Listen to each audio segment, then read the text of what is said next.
Seems the admin assistant isn't here. I guess she'll be making our minutes from this recording then. All right, welcome everyone to our special council meeting on the upcoming annual general meeting and bylaw review. This is something that the council and board have been working together closely on for the past 3 months. Members of both the board and council governance committees have been working diligently on this proposal, and my hope is that this is going to culminate in the creation of a new, more representative and accountable form of governance for our student society. I am calling this meeting to order at 5:07 p.m. We're now going to do a territorial acknowledgement. We respectfully acknowledge that the SFSS is located on the traditional unceded territories of the Coast Salish peoples, including the Musqueam, Squamish, Tsleil-Waututh, Coquitlam, and Katzie nations. Unceded means that these territories have never been handed over, sold, or given up by these nations, and we are currently situated on occupied territories. We're now going to move on to roll call of attendance, starting with behavioral neuroscience. Just a note for the admin assistant, this position has been vacated. Monroe is no longer a representative. Next is biology. Nicholas sends his regrets, which we will ratify later on. Chemistry.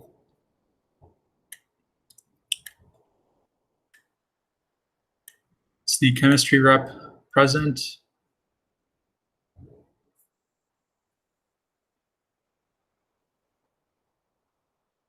Michelle, is your mic not working? You can just type it out in the chat, your name, pronoun, and your accessibility needs, if any.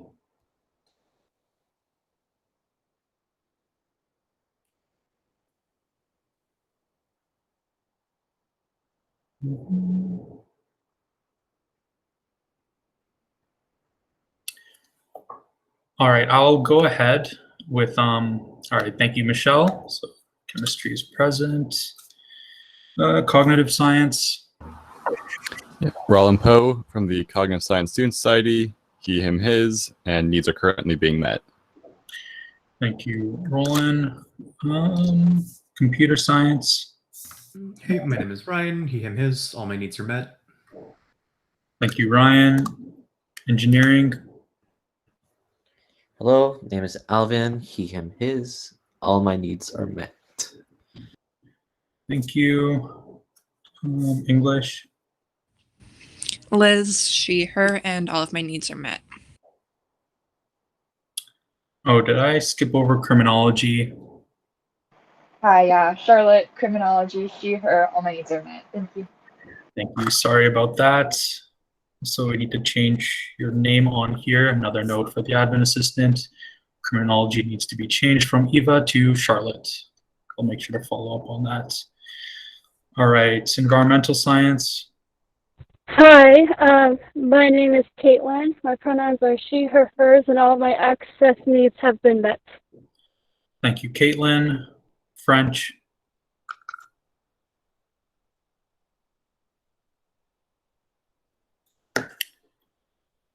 See representative from French present.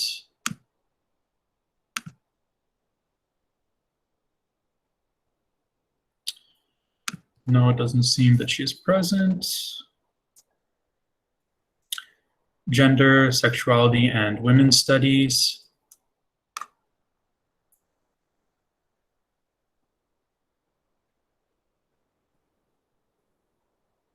Actually, I believe this position may be vacant. Let me just check again. Is there a representative from GSWS present?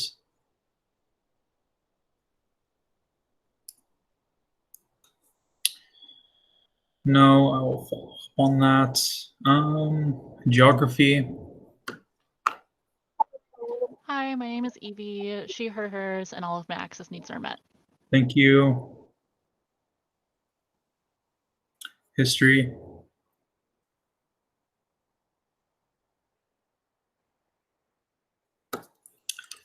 Is the history representative present?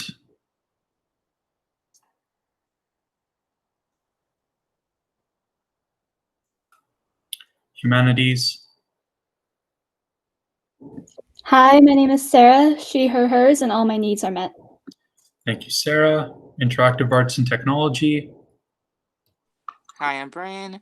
He, him, his. I might need to leave a bit early for my class, but otherwise I'm good. No problem.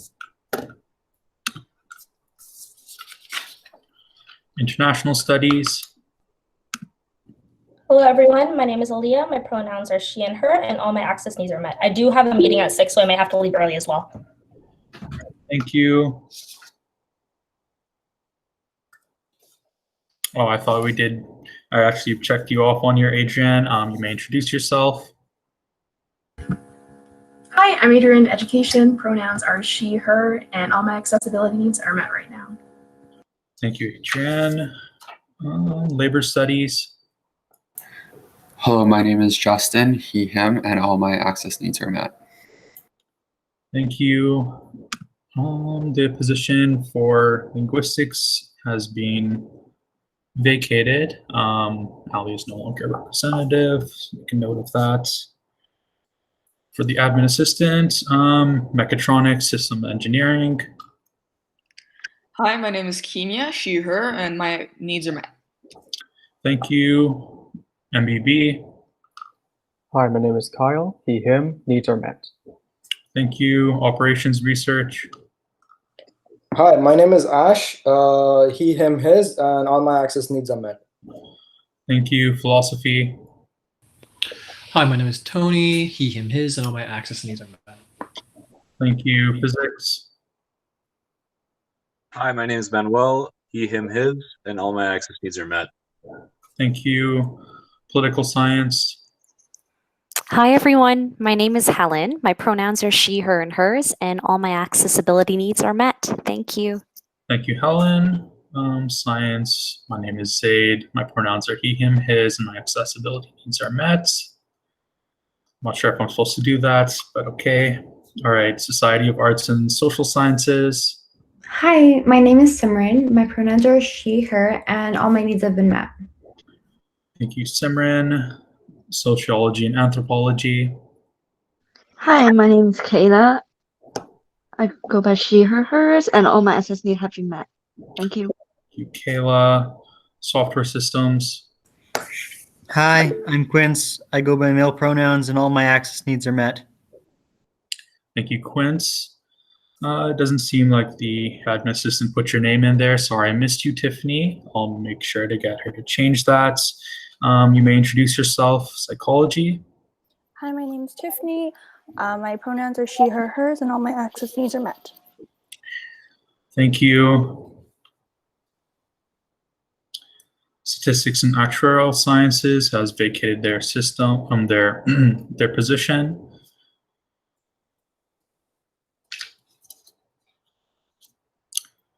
Sandra, which department do you represent? I represent the Economic Student Society. All right, you may introduce yourself.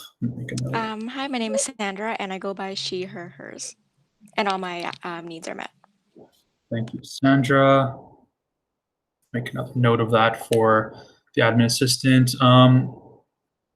Josh, you may introduce yourself.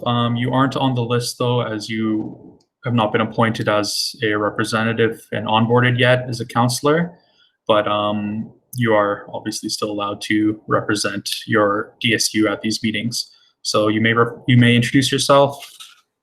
Hi, I'm Josh. I'm just representing the BPKSA for today. Pronouns are he, him, his, and my access needs are met. Thank you, Josh. All right, back to the list. World literature. Hi, my name is Kishtal. She, hers, and all my needs have been met. Thank you. Thank you. Disability and Neurodiversity Alliance. Hey, my name is Serena. My pronouns are she, her, hers, and all of my accessibility needs are met. Thank you, Serena. Out on Campus Collective. Hi everyone, my name is Victor. My pronouns are he, him, his, and my accessibility needs are met, but I do have to leave in like 4 minutes, so I'm just gonna like put some comments in the chat and just like go probably. All right, thank you, Victor. Student Athletic Advisory Committee. Hi there. My name is Ryan. My pronouns are he, him, his, and my access needs are met. Thank you, Ryan. The representative from SOCA is not present, but an alternate is present in our place. All right, thank you. All right, moving on to the board of directors, starting with the president. You may introduce yourself. Hi, everyone. My name is Asab. My pronouns are she, her, and hers, and all my access needs have been met. Thank you. Thank you. Are any of our VPs present? All right, we'll go in order over here. So VP External.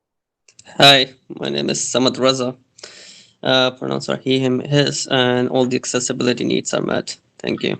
Thank you, Samad. VP Finance. Hi, Corbett Gildersleeve. Pronouns are he, him, his, and all my access needs are met, just though I are on a laptop with no webcam, so no camera. All good. Thank you, Corbett. VP Student Services.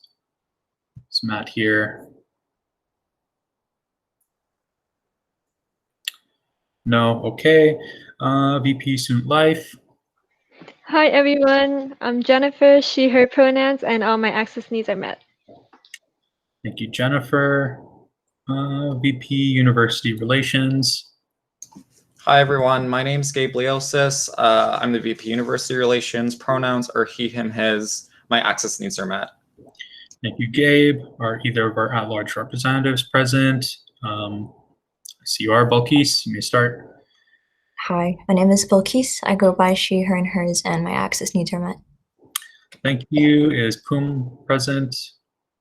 Hello, my name is Poom. My pronouns are he, him, his, and my access needs are met. Thank you. Are any of our faculty representatives present? Wee-chan, I think I saw you in here. Yeah, hi, my name is Wei-Chen. I will pronounce he, him, his, and my access needs are met. Thank you. Are any other faculty reps present?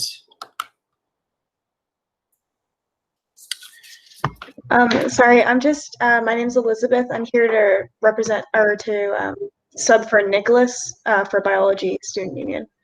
My pronouns are she, her, his, and my accessibility needs have been met. All right, thank you. Okay, I'm going to move on to adoption of the agenda. So item 4.1, be it resolved to adopt the agenda as presented. See, would anyone like to move? PSSU moves.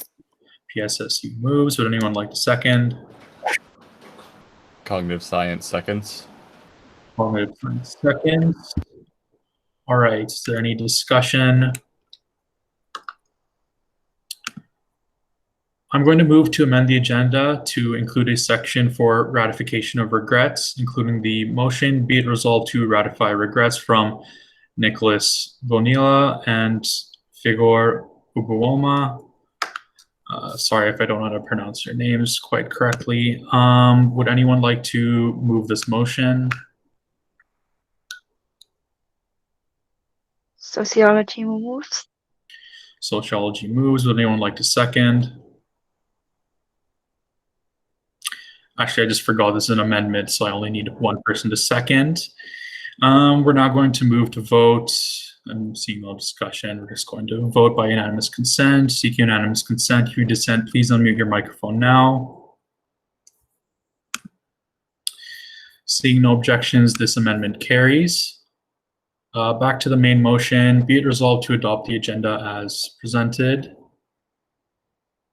Seeking unanimous consent. If you dissent, please unmute your microphone now.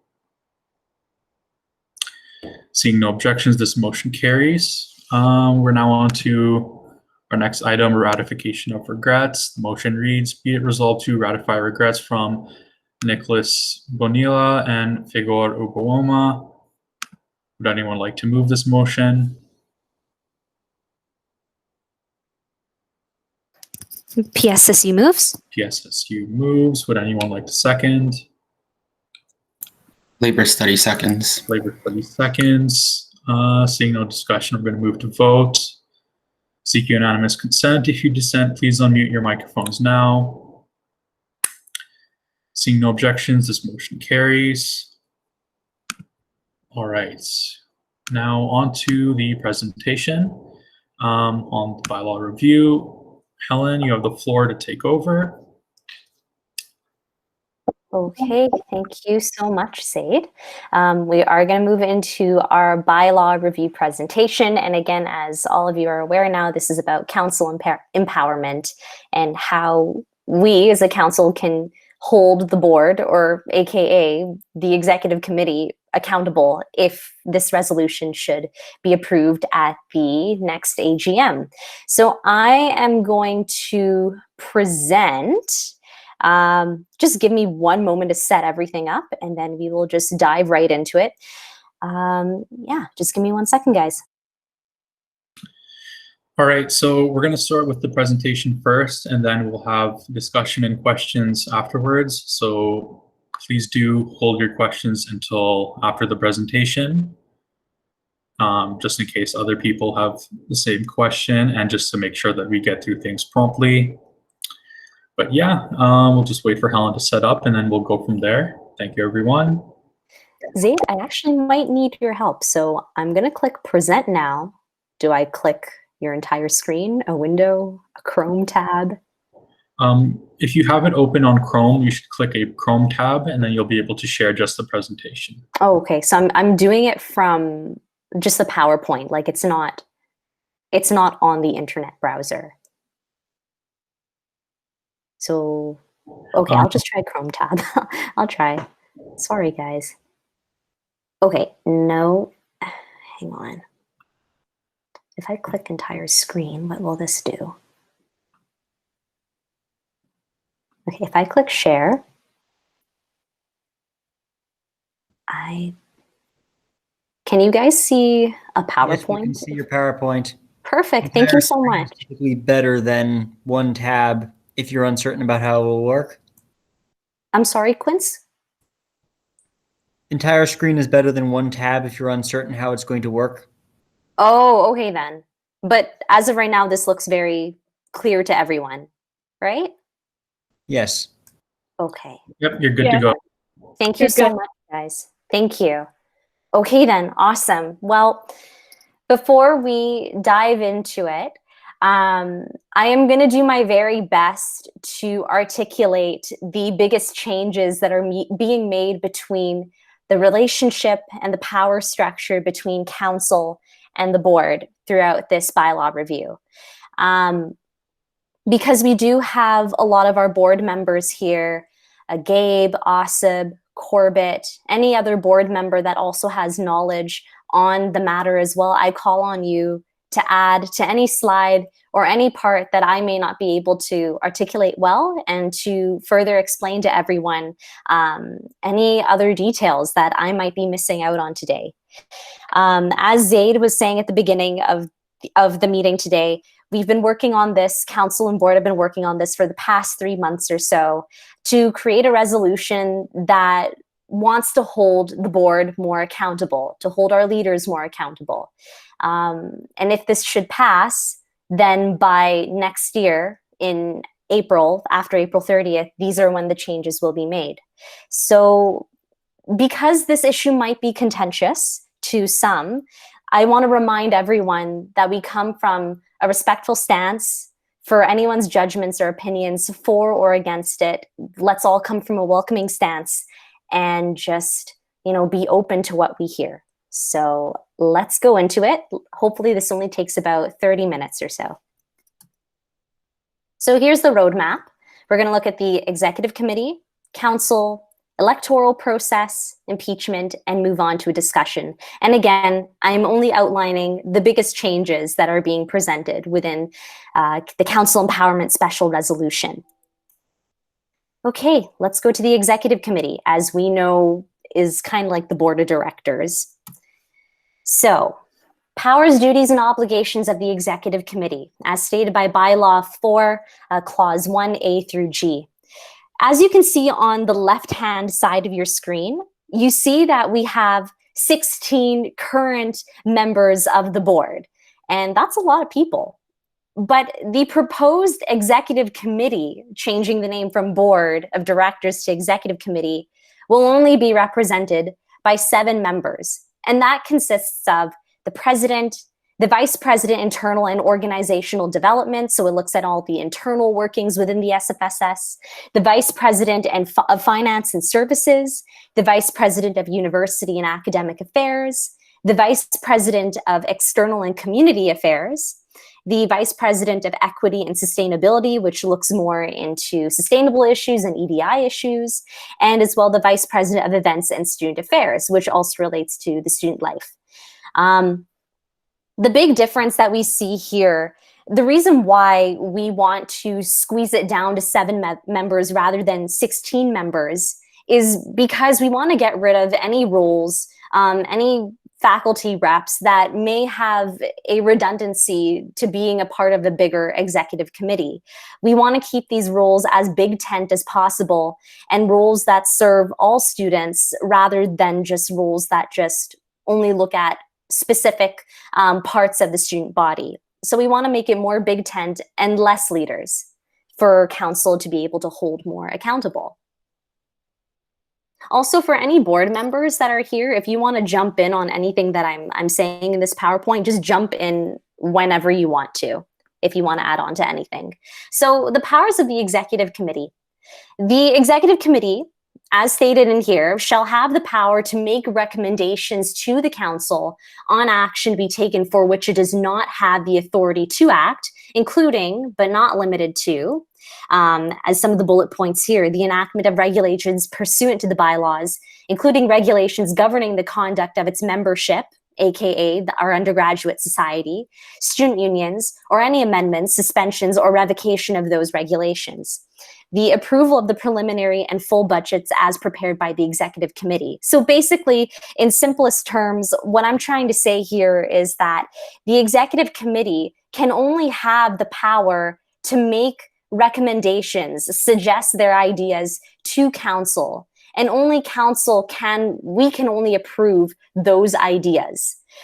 So example for the budgets, if the executive committee comes up with a budget, then it's up to us if we want to approve that budget or not. It's within our power to do so. And the executive committee shall present a report on its operations at each meeting of council to include all relevant information concerning the actions taken by the executive committee since the last council meeting and recommendations on the actions the executive committee deems necessary or advantageous for council to pursue.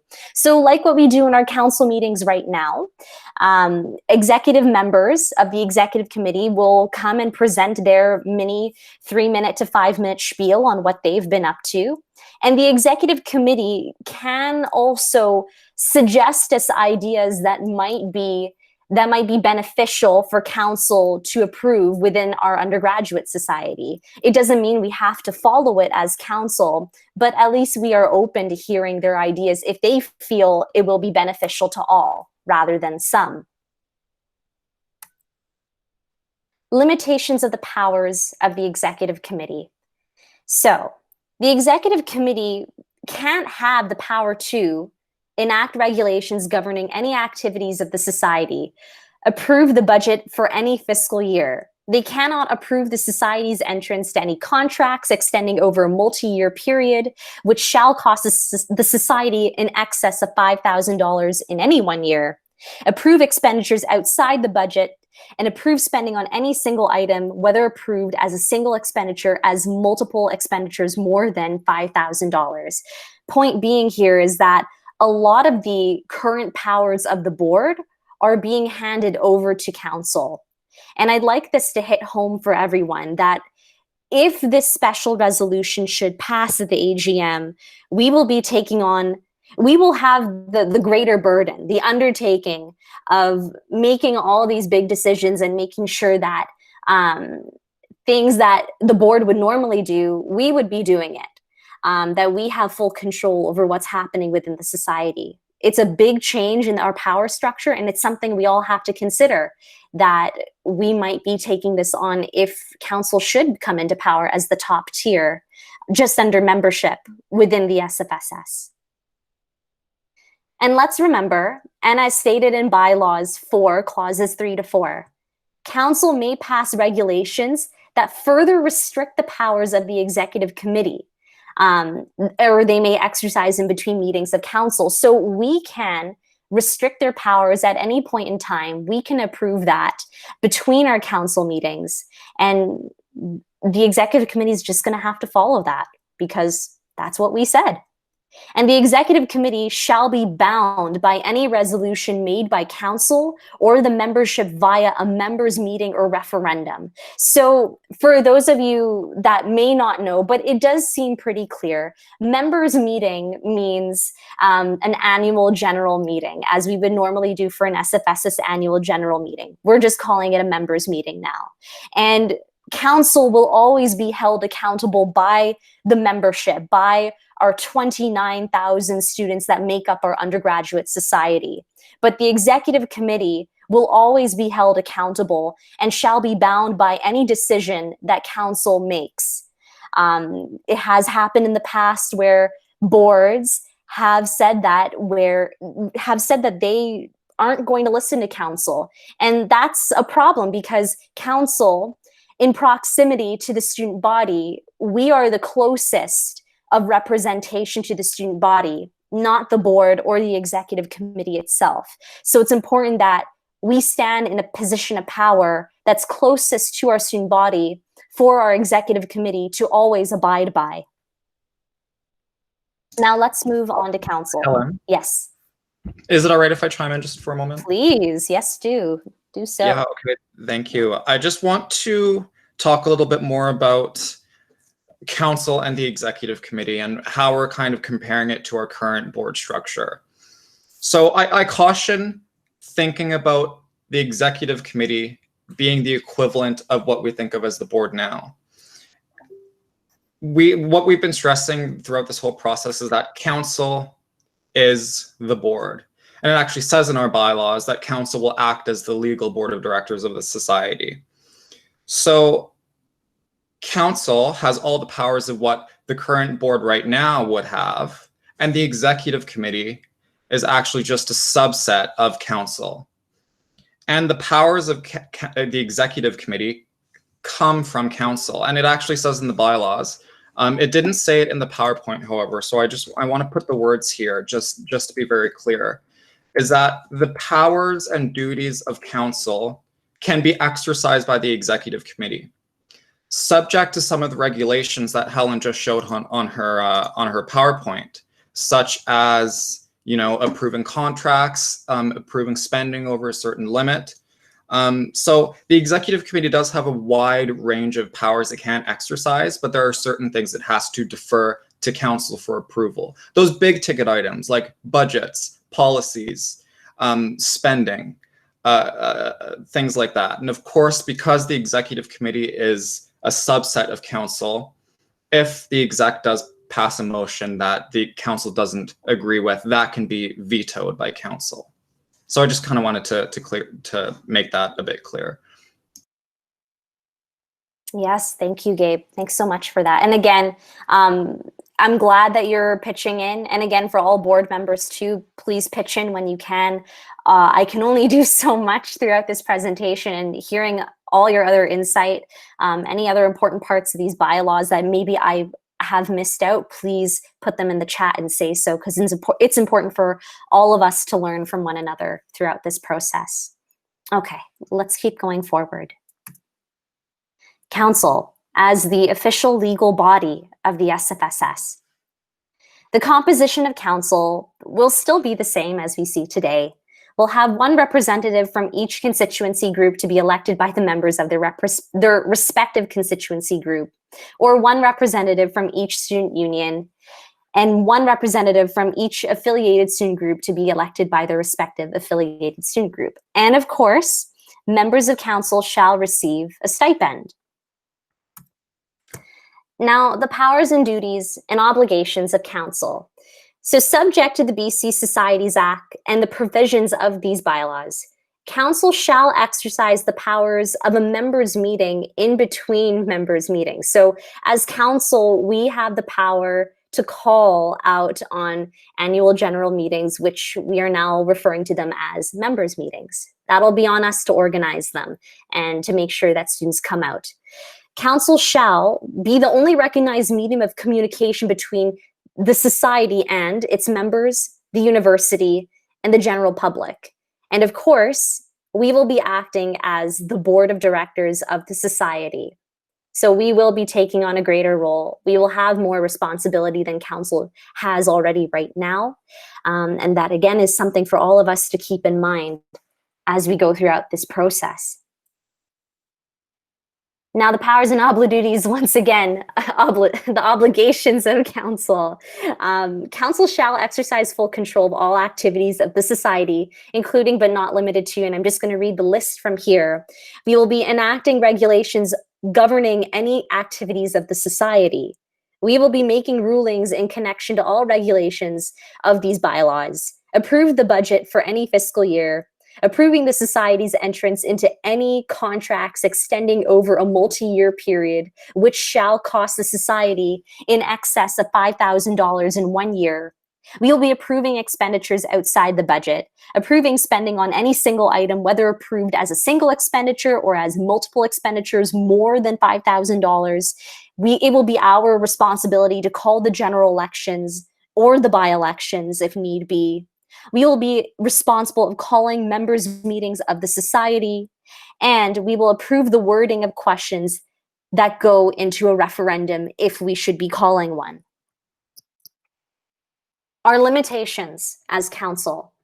Council shall be bound by any resolution made by the membership via a members' meeting or referendum. So, like what I've said before, we are always held accountable by the membership, and we cannot go against the word of what our undergraduate society wants out of their student society. And again, we have to approve a preliminary budget for the following fiscal year of by April 30th, sorry. Council must approve a final budget by June 30th of any fiscal year. And to increase any stipends, the amount that we give for stipends, that should only take effect on May 1st. And we cannot consider changing the remuneration between the date that for nominations open up for general elections by May 1st. Sorry if that doesn't come as clear, but we have to follow these dates. We cannot increase the stipends. We have to make sure that we discuss those any increases to stipends before May 1st. And if approved, they shall happen by May 1st. And then for general elections, everything has to be, the remuneration structure can't be changed before May 1st. All changes will take place by May 1st, is what I'm saying. If any board member would like to jump in and clarify what I just said, please do so. Yeah, I can do that. This is Corbett. Thank you. The high level idea behind this is just that the board can't, or the council in this case, can't give itself a pay raise. If it is going to increase stipends and reimbursement and stuff, it would only impact the next fiscal year and the next board. Thank you, Corbett. Sorry. Okay, awesome. We're on the correct slide. Pay raise or a pay decrease, any changes. So the reason why there's also that grace period before an election is also to prevent, say, an outgoing board that's been trying to reduce everyone's stipend out of, spite. Okay. Thank you, Corbett. Thank you. All right. Counselors, now this is kind of focusing on our role, our individual roles within the council, but also how our individual roles make up the body which we are today.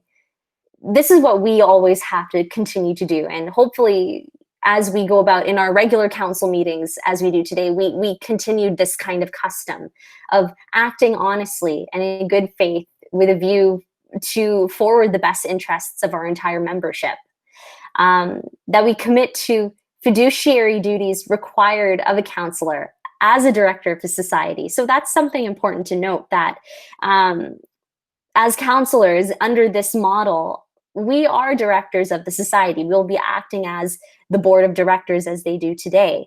And we have to make sure that in whatever way we act, whatever decisions we make, we have to always build up trust between ourselves and our undergraduate society and our student body. And that comes down with fiduciary duties, that we live up to promises and we do our best to fulfill them. And we do our best to fix any mistakes if things should happen. And of course, we have to use reasonable efforts to advance the interests of the student union or constituency group that we represent.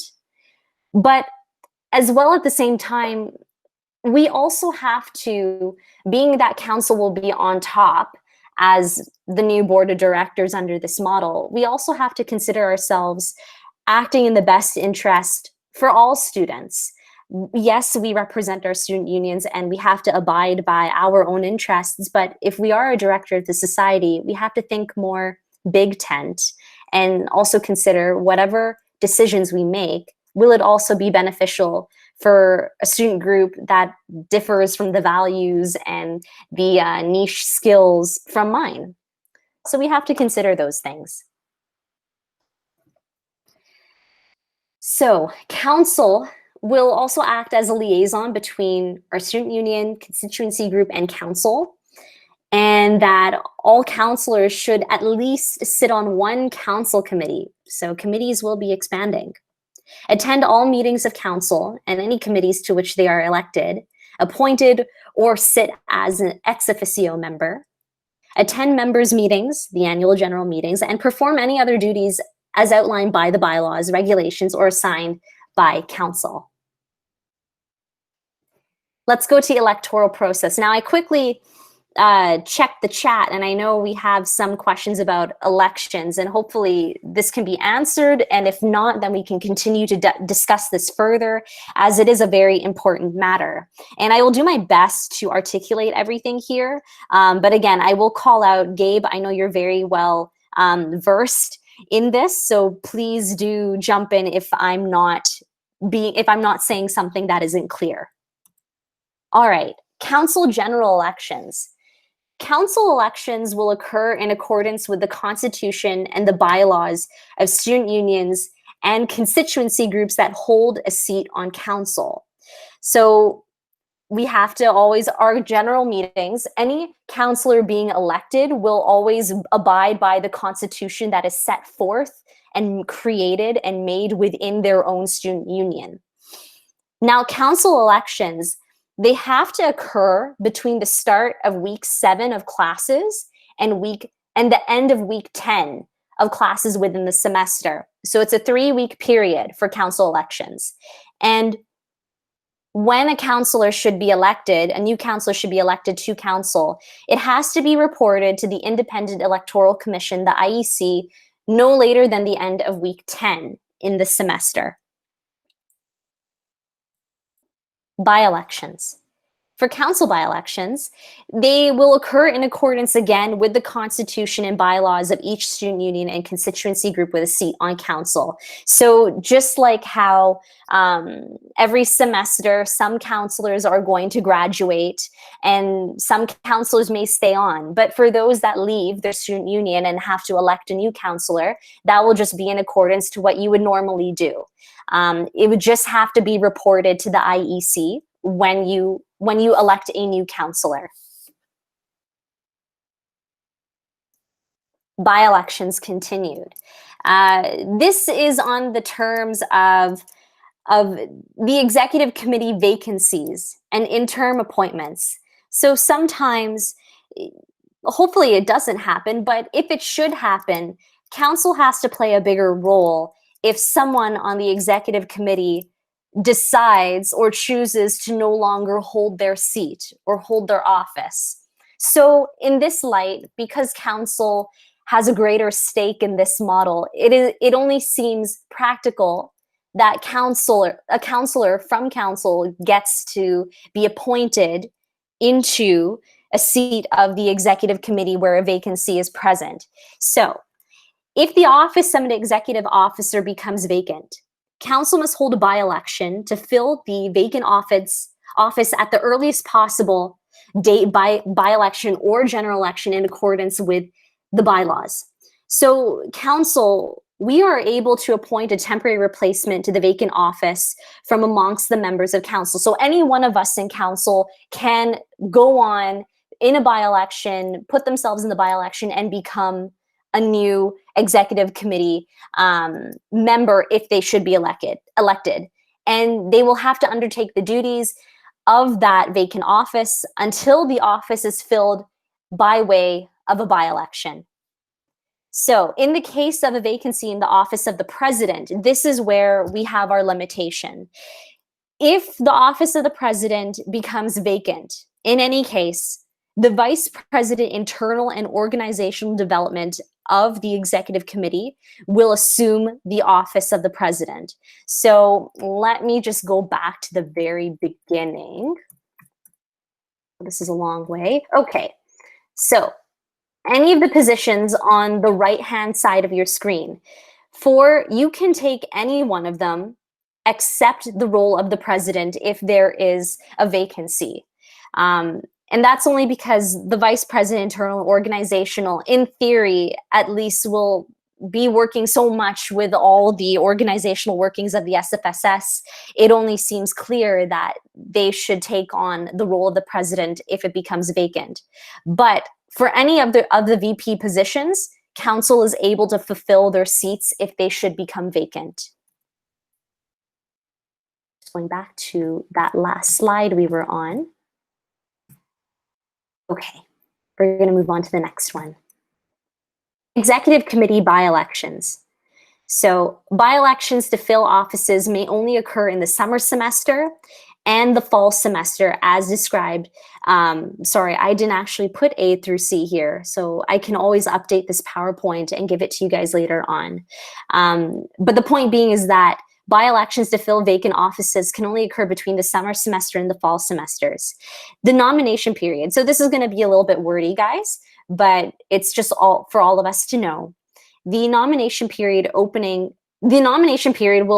open on a Monday no earlier than after the completion of week 4 of classes in the semester and closing no sooner than 2 weeks following the opening of nominations. The campaigning period will be starting at the close of the nomination period and will be closing no sooner than 2 weeks. So 2 weeks after the nomination period. And voting takes place during a period of 3 days occurring the week after the close of the campaigning period. And if a vacancy occurs less than 2 weeks before the start of the nomination period for the fall elections, if in this case, then the vacancy shall be filled during the spring general election. And just looking at this one, the terms of this bullet point here, the terms of members elected to the executive committee in the spring general election to fill a vacant office shall commence on the date of the first meeting of the executive committee or council meeting following the general election, serving the balance of the term up until April 30th and before the start of their official term on May 1st. Board members, is there anyone of you that wants to clarify anything that might not be clear? Because I know that was just a lot of like words right there that I was saying. I think the only point that I might want to touch on is when you were talking about when the office of an executive officer becomes vacant, Okay. that council may appoint a temporary replacement but specifically focusing on how if the president vacated office, how the VP internal would then take on that role. And I think you kind of touched on it in that the VP internal, it's a new role that we've created in this these new bylaws that's supposed to kind of act as a deputy president in a type of way. They have their own things that they work on separate from the president, but they are really supposed to be there to support the president in their duties as well. So the idea there is that the VP internal would have the transition from the VP internal moving into the office of the president would be a lot smoother than council appointing someone who may not have that institutional knowledge that the VP internal might. Other than that, well, actually, no. When it comes to executive committee by-elections, I just want to underscore that, you know, under our current bylaws, if there is a vacancy on the board, you're actually only allowed to fill that in the fall semester. Adding this, what we've added here is adds us a little more flexibility, where if a vacancy happens in the summer within a certain time, you can actually fill that in the summer without having to wait months and months and months to fill that. Same thing with the fall and same thing with the spring. So it adds some flexibility there. Other than that, no, I don't have anything else to add unless other board members do. Okay then, thank you. We'll keep moving forward then. I've already mentioned this slide, so I'm just going to keep going. Impeachment procedures. So this is the final portion of our presentation for today. So impeachment. So under the bylaw 17 and clauses 2 and 5, a member of council or the executive committee may be removed from office by a special resolution of a members' meeting or referendum. So basically, any one of us on council or on the executive committee, we can be taken out of our seats from office if the student society or undergraduate society does not agree or is not satisfied by our performance. That can be held at the annual general meeting, the members' meeting, or by referendum.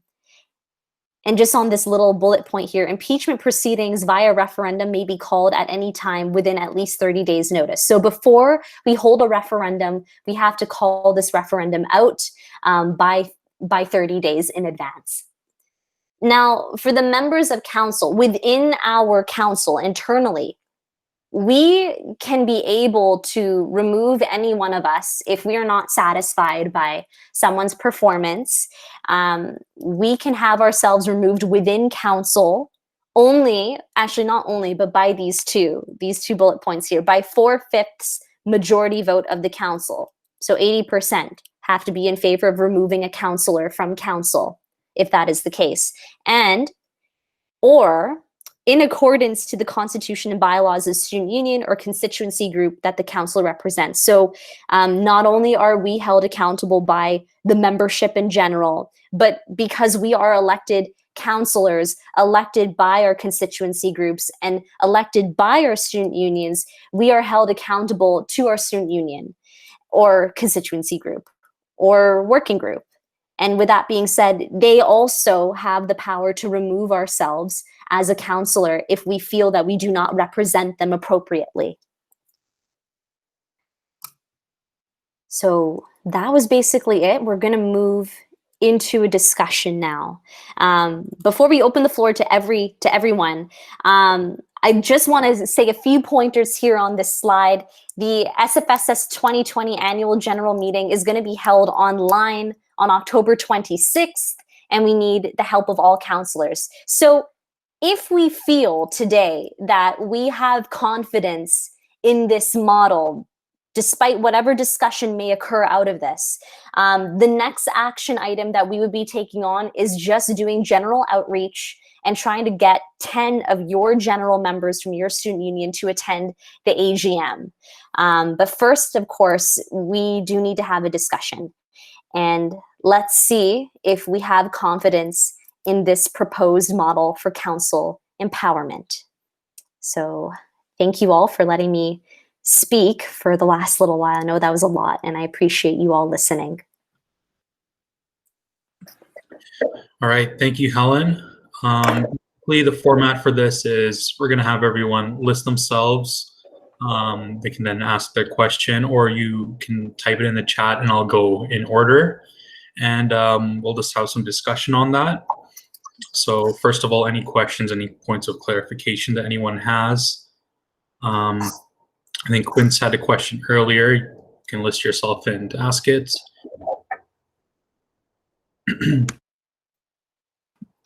Roland?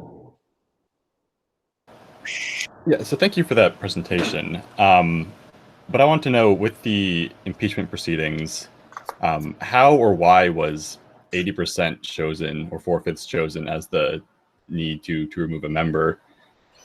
Most of my knowledge of partly pro Robert's rules, supermajorities tend to be 2/3 or 3/4 at the most. So how was the bar of 80% set? Would anyone like to answer that? You put yourself down for direct response. Yes, Gabe? Yeah, thank you for the question. It's an important one.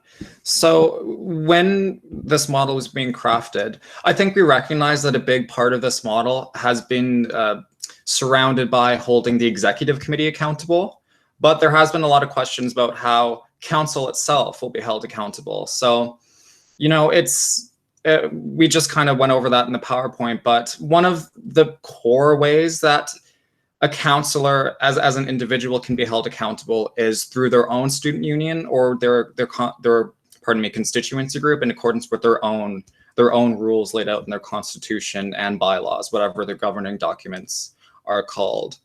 However, what happens when your student union fails to act and a counselor is acting rogue or has committed an egregious act that must be dealt with? Well, that's where this clause came in. And we discussed this in terms of how can council itself have the power to hold individual counselors accountable without that power being abused. Definitely, we could have added a clause that said 2/3 majority removal, but that is a bit too easy to abuse. I could very easily see counselors just being removed willy-nilly for no reason at all. 66% is not that high a threshold. So that's where 4/5 came in. And 4/5 is 80%. So for a counselor to be removed by council itself, there would need to be a very large support for the removal of a counselor in order for that to happen. So to answer your question, it's to safeguard against the abuse of that power, but for it to still be there in order for that power to be exercised. And of course, if we're thinking about, if say a motion were put forward to remove a counselor and it failed because the threshold's too high, that a counselor can still be impeached by 2/3 vote at an annual general meeting. So there's still kind of levels by which that can happen. Thank you, Gabe. Helen? Thank you. Yeah, I'm actually not trying to ask any questions about the model itself. I wanted just to ask everyone in general if they would like me to still have this PowerPoint presented as we do our discussion in case if we want to look at any slides more in depth. I'm more than willing to do that for you. Just I don't want to, if you want to look at something more specific, then it's already visually in front of you. But I just want to know, would you like me to keep the PowerPoint up for everyone?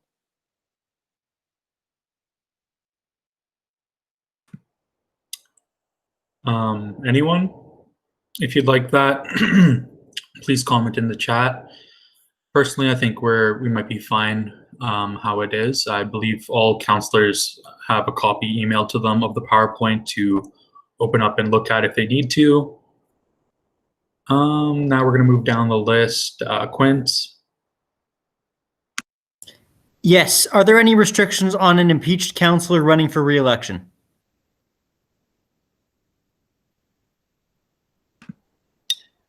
Would anyone like to answer that? Gabe? Asif, do you want to respond to that or do you want me to respond? I'm good to respond to that. Sorry, I just had my camera off because I was eating. But no, there isn't. It's if a person is impeached, that's just the membership exerting their will, or I guess council exerting their will on this individual. But we're legally not able to. There's no ground for us to stop them from rerunning. But essentially, the membership would need to have the knowledge that, yeah, this person was impeached. Let's not reelect them or choose to reelect them. It's in a democracy, that's just how it would work. Unfortunately, or fortunately, there's no particular rule around stopping someone who had been impeached from rerunning. All right, thank you. I hope that answers your question. If If anyone else has questions or anything they'd like to discuss, put it in the chat. I had a question, actually, just a bit more clarification about how we're going to change the duties of counselors in relation to their DSUs. So for some DSUs, counselors are given their role as counsel as an additional part of their responsibilities to their DSU. So I mean, would we be asking student unions to basically hold their council representative as a totally separate position? I mean, a lot of DSUs also do not have formal constitutions that guide them. So, I mean, I do see that as maybe a potential issue that we need to address when it comes to removal of counselors. If they don't have an up-to-date constitution, then there's no way for them to officially enact that. So I do think that maybe we need to look a little bit more at our communication with DSUs, what we're going to be asking of them also when it comes to this, since these elections will be held outside of DSUs, their own scheduled elections. If anyone would like to comment on that, feel free to do so.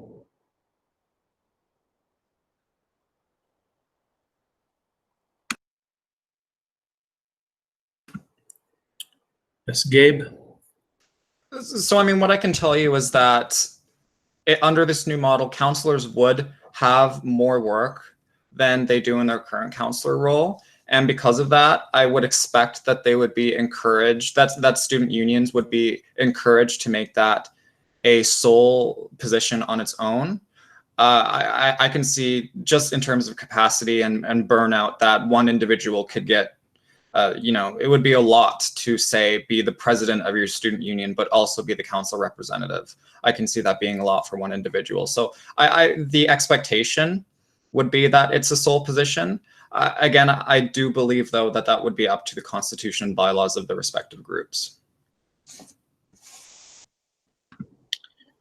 Right. So when it comes to this, I'm thinking that maybe we should communicate with DSUs and ask that they have council representatives as a separate position then, because as you said, it's going to be quite a lot more work as well. And this does bring up a second question regarding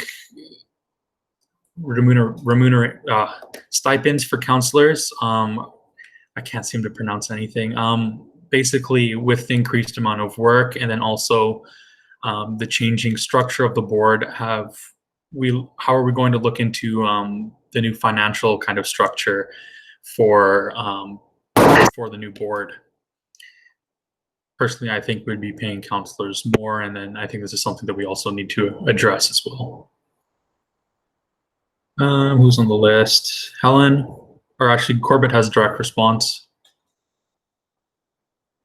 Yeah, it's to your question about remuneration, if I even pronounce that right myself.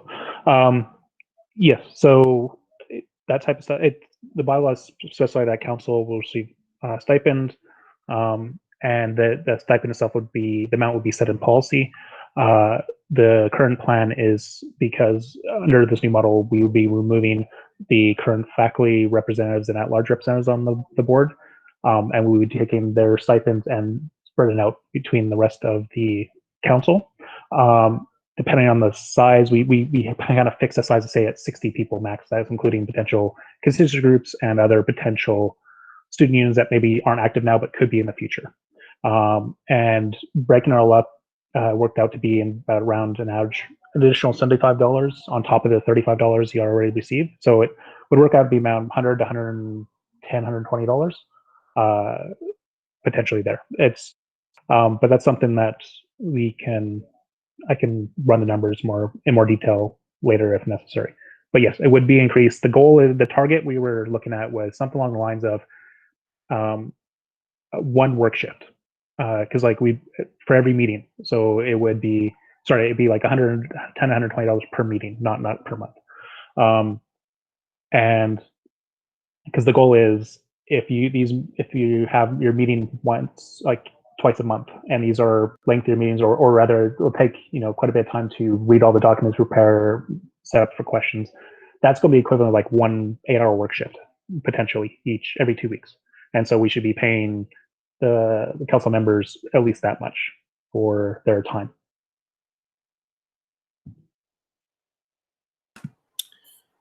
All right, thank you. I guess this is something that we need to look into a bit more when we're developing the policies for the new board, because when it does come to this new structure hopefully after we pass these bylaws, right, there's going to be a whole new set of policies that will need to be written and also enacted, I believe. Yes, as Adrian said in there, right, their DSU aims to have the president as the council representative as well. I think that it should be our policy to essentially have all of the DSUs and constituency groups, like, mandate them to have council representatives as a separate position. I don't think I think it's something that we should have them just mandated overall. Let me go down the list. Helen, you have the floor. Sorry, I was actually going to say to just remove me off of the speakers list because I wanted to speak on the issue that you brought up about stipends. So that was already answered by Corbett. So no worries. Thank you. All right, thank you, Helen. Kayla? So I just have questions about the electoral process. So because there are some smaller DSUs, so what will happen if, because for my DSU, actually we have been having difficulty to find someone for the council every semester. So what will happen, because our DSU is already small and we might not have enough people for 2 roles. So what will happen for that?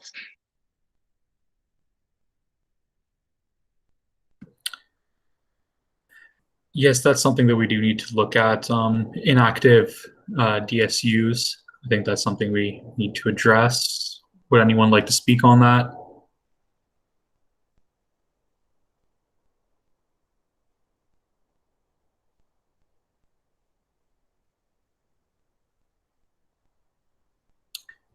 Anyone?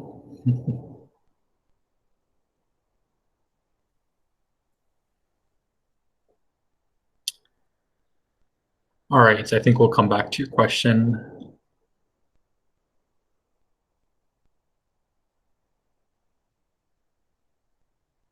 Do you have a direct response, Helen?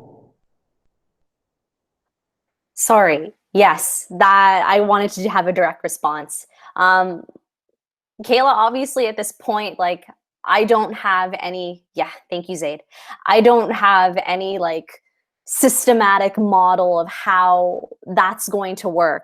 But if the special resolution for council empowerment, if we should pass it and feel confidence in this, this could only serve as a catalyst for us to start strategically getting in touch with anyone who may be involved within those student groups, or maybe suggest to their departments to start creating a student union for it to be set up, so then they do have representation within council. So I think we should already be doing it now, whether that this special resolution does pass or doesn't pass. But I think as we go about this process, it'll give us some leeway to start reaching out to new groups that don't have that representation. So thank you for bringing that up, because that is something important we have to keep doing no matter what. Yes, echoing what Helen just said, I mean, with a greater role and responsibility in our student society, I believe that there'll be more interest and more competition when it comes to elections for council seats. So when it does come to smaller student unions, especially with council being more visible and more well-known, once this passes, we will see more activity, I think, and more interest from even the smallest of DSUs. Let me just check the list. Sandra? Hi, I just had a question regarding the duties and obligations of council. So I see here that it says that councilors are required to sit on at least one council committee. And so I'm just wondering what happens if you've applied to one and you aren't appointed, and also how can you be elected? So I can only speak on the current committees that we have. with the committees we have right now, we have very few. We're at the minimum threshold for the number of counselors that are sitting on these committees, so there is more space. We will have to rewrite our policies for, once this passes, to increase the number of committees that we have. So we will be likely absorbing the current board committees, which are quite numerous right now, which will create lots of space for all the counselors to sit on at least one committee. I don't think that'll be too much of an issue. And when it comes to, I see we have a direct response. Corbett? Yeah, just some quick numbers. There's currently about 16 committees in on the board side. Some are meets, weekly, some bi-weekly, some monthly. Because in the majority of the member seats are, in most cases, are about half of it is usually board members, the current board members, so executives and faculty reps and at-larges. Since that faculty reps and at-larges will be removed under this new model, all those seats are open up now to council members, or rather, since the council will be the board, they would just replace those. And so even with 16, if there's no, like, there's 16 committees going forward next year, if that means there's an additional like 3 or so seats open for council members to sit on. And so, there's 20, 30 or more seats here, so there will be plenty of room.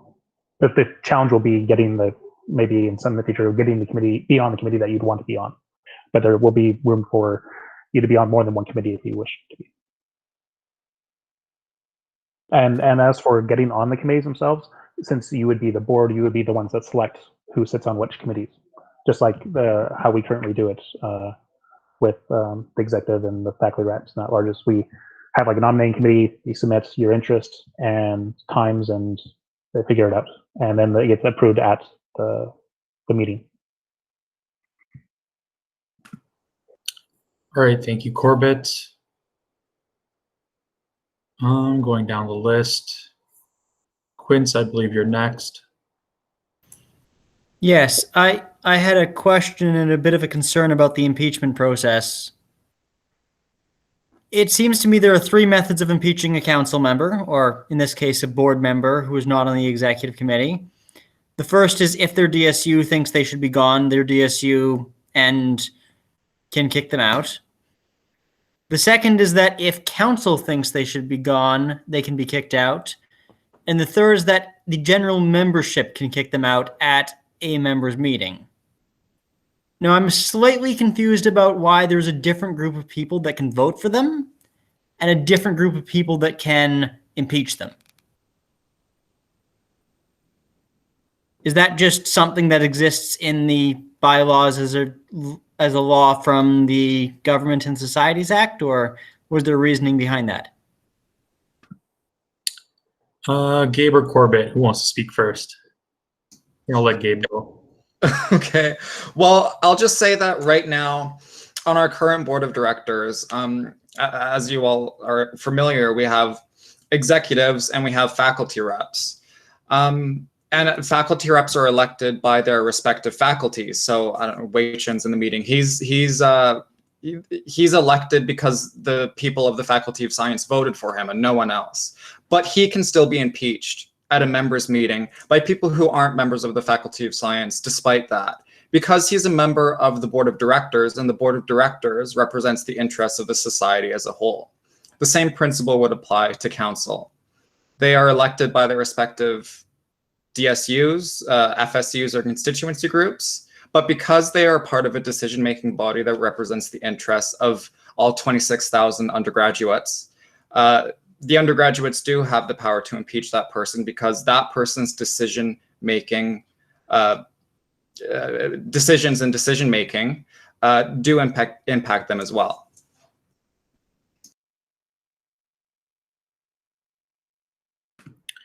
All right, thank you, Gabe. Quince, I hope that answers your question. Is there any other discussion? generally? Do we have support for these proposed bylaw changes? Yes, Adrienne. Okay, there we go. Unmuted. Okay, so I know my thoughts may be a bit repetitive from the document that I sent out, but one of my concerns is what exactly is the rush with pushing this new bylaw through at this upcoming AGM. I recall seeing on one of the reports from Jen, if it wasn't fully developed and like there was still a rough draft, that it wouldn't be brought forward at this AGM, it would be the next one. So I was just curious what the thought process is on this being brought to this one when it doesn't, it still seems like there's lots of questions, there's lots of things to be fleshed out, and it doesn't seem as, I wouldn't qualify it as being ready to go for an AGM, but Osam, you can go ahead. May I speak? Yep. Okay, yeah, no, thank you, Adrian, for the question. And as someone who kind of saw this thing happening from the very beginning of the project, even on my last board term, I can say with 100% certainty that this process has not been rushed at all. We had done consultation starting on the previous board term, and through this process, we have been working on it directly, these drafts, since June. We've been taking the direction and the involvement of council on all three of our AGM, bylaw, and governance committees. We made sure to involve counselors every step of the way, and we really did our due diligence to address every single piece of the bylaws that needed to be redressed. Is it normal that bylaws have to be revisited after some time? Of course, and that's, the bylaws are a living document. That's the same for every student society and every society in general. However, we really think that now is a good time to be making these changes. This is by no means, there's no hidden intentions behind this from the board side. In fact, we're redistributing power to the student body. I think that that is a good move to make. And I think that, you know, based on council support from last time, this is something that council definitely agrees with. And of course, upon taking a look at these drafts and then casting your vote, then you can solidify your support for these bylaws, or otherwise, as council has the right to do as they so please. But in general, we had student surveys. We have involved council. We put this out to the membership. We've spoken about it publicly in all of our meetings. So it has been a very thorough process, I believe, on our part. And if there's any suggestions about how we could have done better, we're more than happy to hear those. However, we've made sure to do our due diligence to have everything ready in preparation for the annual general meeting. And I believe that that will work out. So my huge thanks to the governance committee, all the counselors sitting on the governance committee, the board members on the governance committee who have been working tirelessly on it. You guys are superstars, so thank you. Thank you, also well said. I totally agree at the same time. I mean, we've had quite a few meetings in both the council and board governance committees debating back and forth when we wanted to put these through, and ultimately we decided that we wanted to get this review done for the fall AGM. We voted on it also and discussed it also at council. There's been a lot of work. This has been a 3-month process that's been going on, right? So I believe, personally, I believe the due diligence has been done. We've put a lot of effort into it. I know that the governance committee has, Gabe has put in a lot of time into it, Corbett, Helen, also the rest of the counselors, right? More than 3 months, actually, when we think about it. So this is something that's been a long time coming. We decided also that we wanted to have this put in now, as if we were to implement these changes in the spring in a special AGM, that would quite limit our time to set up elections and everything else. This is something that needs to be done now, so then we can work on building all of the relevant policies and also working on our elections process ahead of time. Sorry, I'm kind of rambling on there. I'm going to check the list. Wei-Chun, you can speak. Yeah, I just like to say this is as well, like this is not rushed for the reasons also has mentioned as well. Like this whole more than 3-month process, and that if we don't do it now, we don't know who is going to be the next year's board, how, if they're willing to work with council. We've seen with last year's board where, the boards don't even want to recognize and respect the council's decision, right, from last year. So, we have a board now that's very willing and have been working with the council very closely on these issues and redistributing student power to the student body. So I think now is a good time to kind of push for these changes, and I don't think it's rushed at all. Thank you, Wei-Chun. Yeah, again, this has been a long process. I do understand that, we've had one general council meeting discussing this topic, but council's governance committee and the bylaw working group have been meeting quite often to go over this and to flesh out the bylaw changes after we've received the survey that was sent out, I believe last year. So it's a long time coming. There's been a lot of work and thought that's been put into this process, and I think personally that we're ready for this change. Gabe, you have the floor. Thank you. I just wanted to say so far, thank you for all the questions so far. They're really good and valid questions. I wanted to ask specifically, Adrian, I know you did send out a document before the meeting, and I did my best to try and read all of it before this meeting, but I wanted to ask, just follow up and ask if there are any particular questions you wanted us to answer now, just so we can clarify any present confusion. Yeah, I can take that. Okay, yeah, so everything I put was in the document, so lots of questions. I believe one of the ones that I think was a overall theme for me was with regards to the section that I had titled accountability.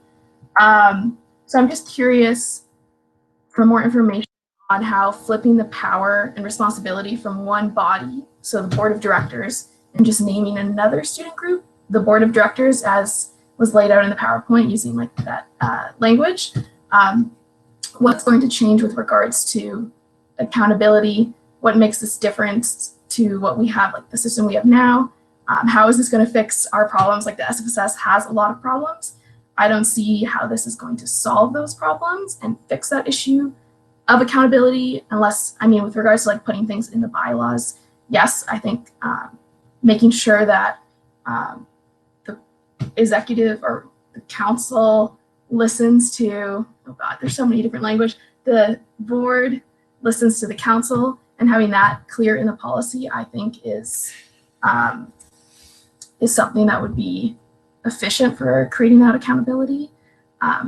Yeah, I just honestly, I don't see how it works by just flipping power and responsibility just to another group, and in fact a bigger group, a bigger board, even though the students that were polled, like our membership, wants a smaller board.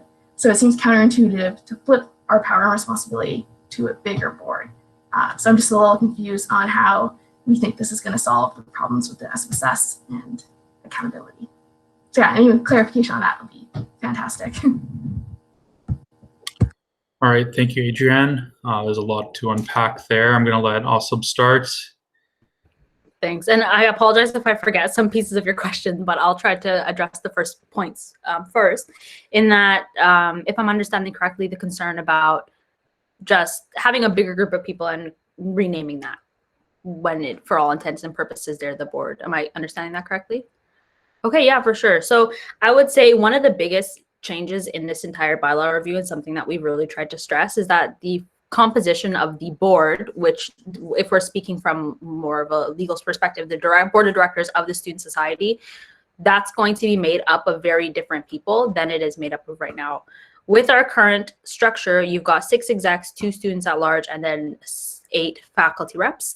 And amongst those faculty reps, and I can speak from experience as I was a faculty rep for health sciences for the last board term, is that it's very different being a rep for a faculty that you may not really have your ear on the ground for, and being a member of the DSU or the FSU that actually is working on projects with that particular group on a regular basis. So we really respect that the counselors are really the ones who are putting in work for their student union. The counselors are the ones who understand the student issues a little bit better. They're the ones who understand the funding issues maybe within their faculty. They understand how to hold events that are going to engage their faculty, et cetera, et cetera. And we really want to give that voting power to them rather than have somebody as a representative for a faculty, even if they may not be particularly involved with that faculty. Of course, that's not the only piece of your job. Your job, of course, is also to be a board member and to further the interests of the society and the entire membership. However, that was a big piece of it. And I think another concern, I think, was about the number. So SFU has almost 26,000 undergraduates, and unfortunately, you can't have a board of 26,000 people because that would be crazy. But part of the reason that we have a board of directors in the first place is to be representative of that group and to be elected democratically by that group.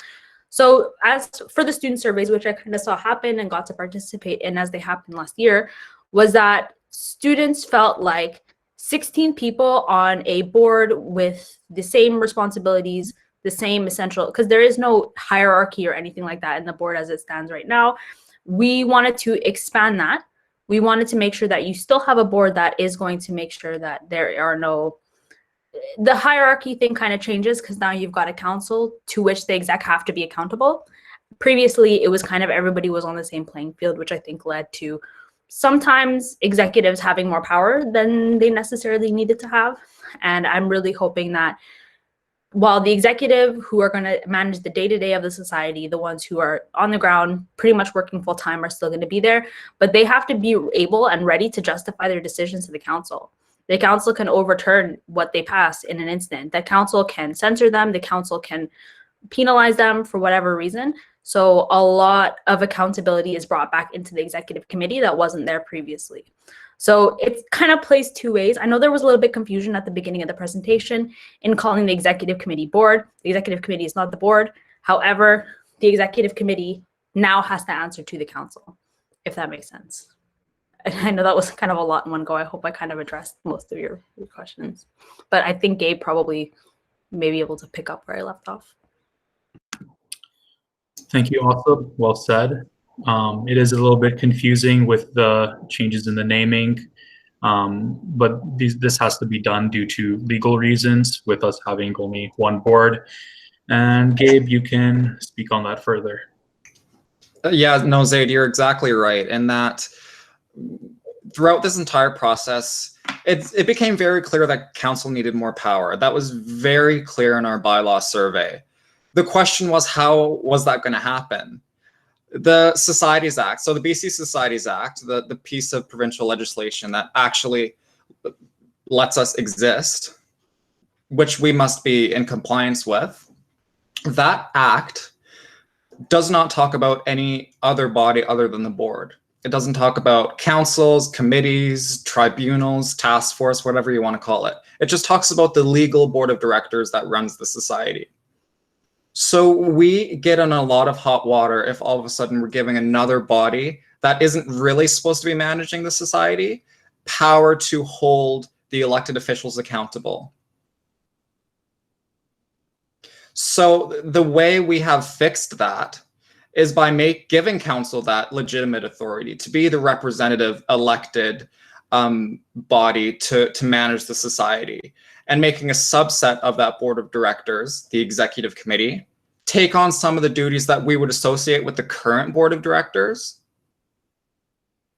and making it so that they're accountable to something higher than them. So I hope that addresses your concern about why we've chosen this particular power structure. It's because really, it's the only way we can give council more power legally from the perspective of the BC Societies Act. That's all. Thanks. Thank you, Gabe. Yeah, this was something we did touch on a little bit before, looking at the various power structures that we could pursue. So it does get a bit confusing with the different naming and such, but for legal reasons, as Gabe explained, we need to call this new governance system overall the board. But council will be functioning similarly to how it does today, in that it is a regulatory and advisory body but it will also be given some responsibilities when it comes to large changes. But essentially, we'll be delegating majority of the same responsibilities that the board of directors have today. Those responsibilities will be delegated from council to that executive committee. Sorry, that may have sounded confusing as well. It's a bit difficult to really explain. It's kind of hard for me to wrap my head around it sometimes as well, but I'm 100% for it. Council needs to be given the ability to have an oversight role over the board in one that is enforceable, and I think it's the best way to go about it. Corbett? Yes, I also just wanted to add that this model is actually very common within student societies. AMS for UBC uses it. Capilano student uses it. It's quite, in fact, the SFSS being how it's structured currently, where it's just a executive with a smaller faculty representation with some at-larges, is with a separate advisory council model was actually very uncommon. And so kind of one of the discussions earlier on was just like to kind of merge back in and follow the same kind of models that is very common with other student societies. So because there's also a potential benefit down the road of like being able to share knowledge and best practices and things like that between the groups, instead of having to constantly be kind of creating our own all the time.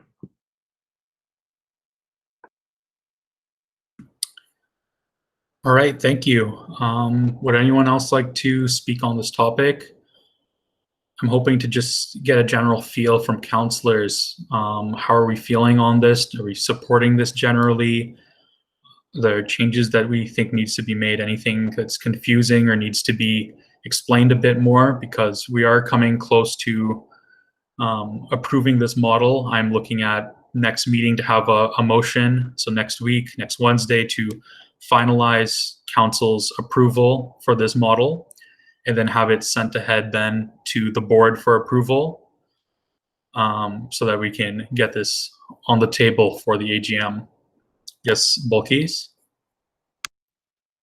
Hi, I just wanted to reiterate that though council will be having more responsibilities and such, but going forward, it's not like counselors will be supported. And after passing the bylaws, the idea is to work together as board and council to like have a specialized committee and actually make sure that we're implementing these policies in a way that is supportive to everyone involved. And so I know for some council members who have been here for a while and have seen like council over the last couple of years, have witnessed, and that's why we really wanted to make sure, and we made sure to make sure that counselors were really involved in this process. This has not been done before, and we have a board now, and we have a council now that did want to work together. So I really hope we understand that it's been a very diligent and intentional thing to keep counselors updated, and it's been at least since July, so that's like easily 6 meetings or something. So this has been with regular updates from execs and such. So I'm really excited that we're finally going through this, and I want to make sure every concern is addressed that in the document that Adrienne did put out too. Yes, thank you, Balkis. So just kind of answering what Caitlin said here, I'm hoping that with this meeting, we can hear everyone's concerns and questions regarding this proposal so that we can move to vote on it next week. That is my hope, because we do have a timeline for when we need to have the proposed bylaws available on the agenda for all the students to view ahead of the AGM. I read in, Adrienne, actually in your document about the 60 days notice. So 66 days notice were given for the AGM, but I believe it is 30 days that needs to be given for items. Correct me if I'm wrong here, Gabe, for items that are going to be proposed for vote, they're going to be voted on at the AGM. So we do have a little bit, so 21 days, right? So we do have a bit of a time crunch for that, right? That we do need to get those in ahead of the AGM next month. So that is why I am hoping to get all this discussion done that we can today, and then next week on Wednesday have us vote to approve it, followed by voting by the board, and then have this put forward. I'm just going to go and check the list again. Helen? Yeah, thank you. I guess for me on my end, because everything has already just been echoed and has already been said, but I do just want to say that I am for this model. I am for having some more power to oversee the actions of the executive committee. And I guess if you want to think of it in simplistic terms, how I've seen it going throughout this entire bylaw review process is the executive committee, those 7 members are like the idea makers. Like, oh, if they want to implement a cool new policy that might be beneficial to all of the student body, the 26,000, 29,000 that make up our student body, then it has to be approved by council. And council is like the judicial body. You know, we're the judges, and we have to approve any ideas that they make for us. And I think that's important, because what it felt like before with previous boards was that they were the idea makers and the judicial makers. And they just went off of approving ideas that weren't so great to all. So I think it is beneficial that we should forward ourselves in this model and actually have a bigger group of students that have been elected by their student unions, representatives of their student unions, to really protect what we want, what the student body wants, you know, rather than just having idea makers also be judicial makers. We have to draw the line between it. And I think this model, it shows potential for that to happen. And obviously, us being a council, we all show that we're very eager to do this. And we're very eager to make sure that the current board right now doesn't overstep any boundaries that they may cross. So I do think we should keep going forward. And I urge councilors just to really consider that. But as also someone who is trying to help move things roll along in council right now, I do want to let councilors know to keep in mind of what you want. And right now, this is the time and space for us to consider what we really want.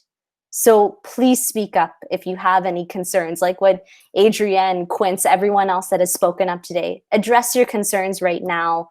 Tell us what you need from us to keep moving forward in this process. What is it going to make it better, more understandable for you?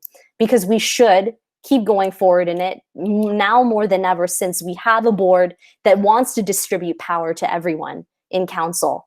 But just consider what you want right now, and let's see what we can do to make things happen and roll along. Thanks.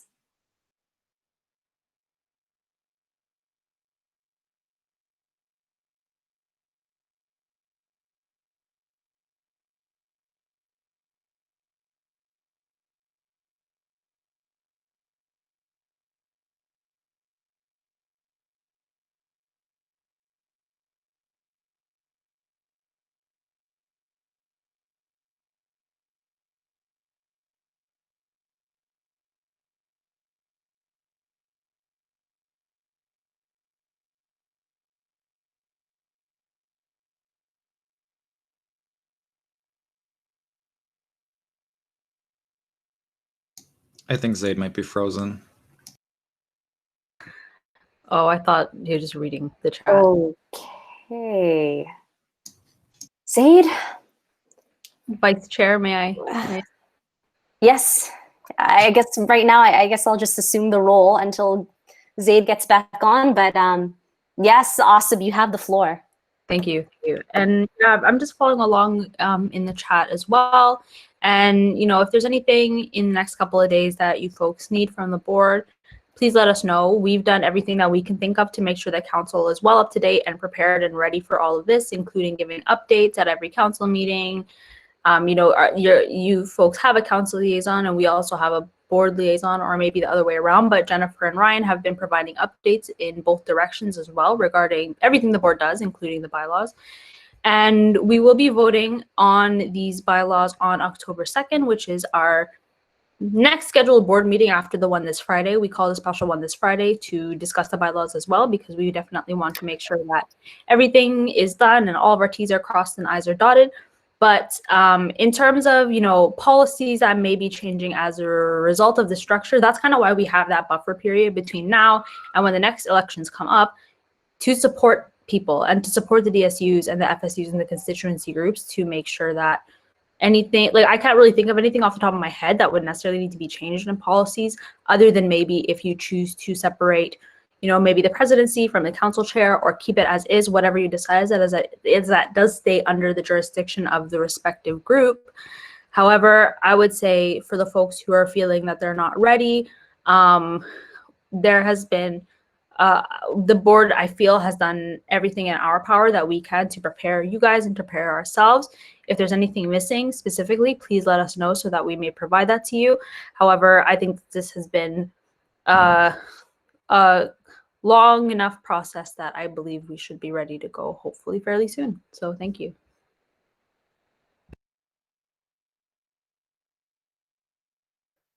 Thank you, Asif.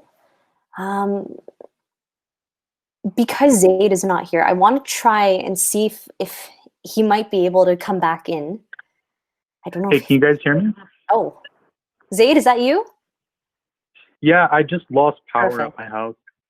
Oh, okay. So I'm on my phone here.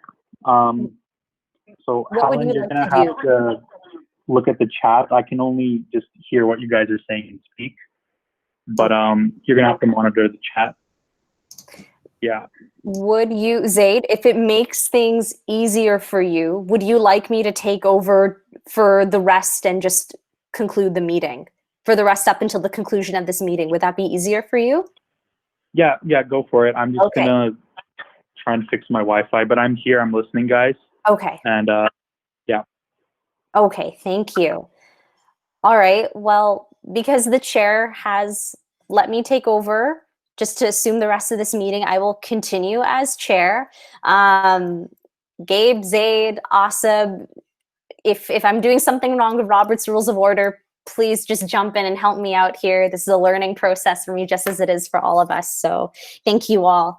All right, well, I'm just monitoring the chat right now. I'm looking to see where we are at. Okay. All right, Serena, you're on the list. You can have the floor. Hey, yeah, and my lights are flickering too, so just in case my power goes out, I'll try to be quick. I just wanted to say that I and Disability and Neurodiversity Alliance are in support of this model. As a counselor that has been on the council for a couple of years, there was a period of time when the council was just making recommendations to a board that was like, yeah, maybe not really, and didn't really take our suggestions, that we didn't have much power to make change. I think that with this new model, it'll be more representative of the general membership, given that we represent different DSUs and constituency groups that are doing a lot of the work on the ground. And in this case, our work and our greater power will result in decisions that will reflect the interest of the student membership more often than, say, with a model where the board has the, I'm not sure what the word I'm looking for is, but has the responsibility to make those decisions when they could be more separated from the student membership and sometimes make decisions that aren't representative of what the students' opinions and views are. Okay, thank you, Serena. Let's see. Wei Chun, you have the floor. Yeah, I just want to address a previous comment in the chat, was that councils feel that they need more time because there might be some new additional to councils who have just taken the seat. Regarding that, I think it's really up to the DSUs. Well, not, yeah, the DSUs and like the previous council rep to catch up and make sure that the new council rep is caught up on what's happening at council I think it's a responsibility as a new council to make sure that they know what happened in the past meetings and stuff like that. Like for example, if I got elected to the board, I know I have the responsibility to kind of know what happened in the previous year and stuff like that, what happened in the previous board, and the previous board member has to brief me on like what they've been working on for the past year, and so that kind of thing. Like I think that individual DSUs has to make sure that the councilors are up to date and make sure that the new council are briefed on what happens by the previous council.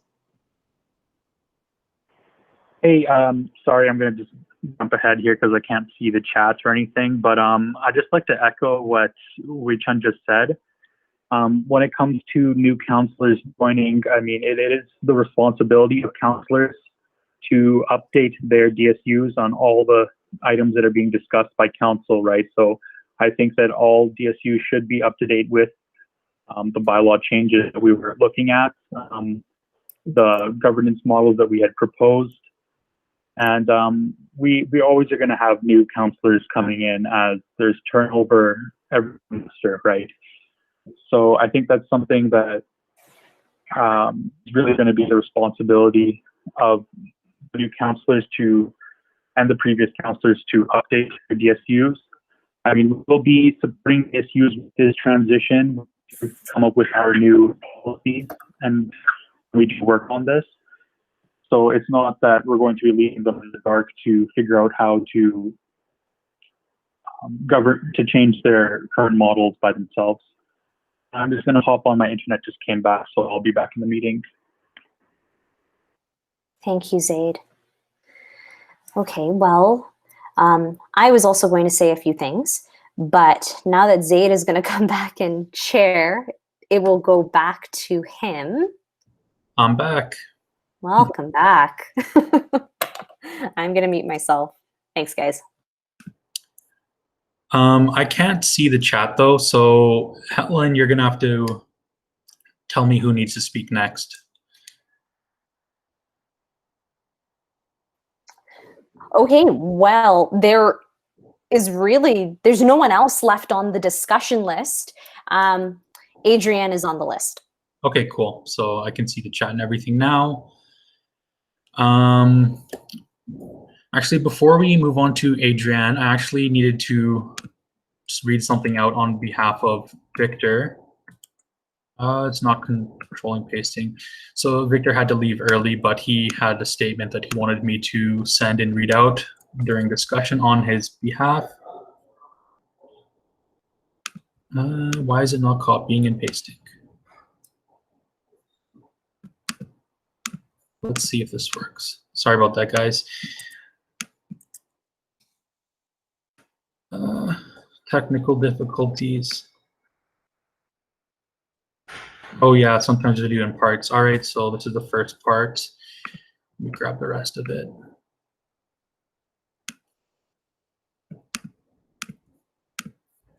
And then I'm going to read it out for everyone.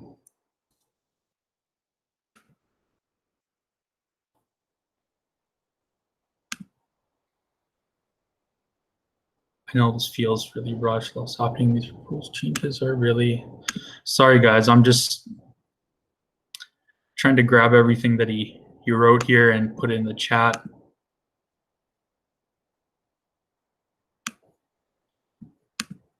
I wish this was easier.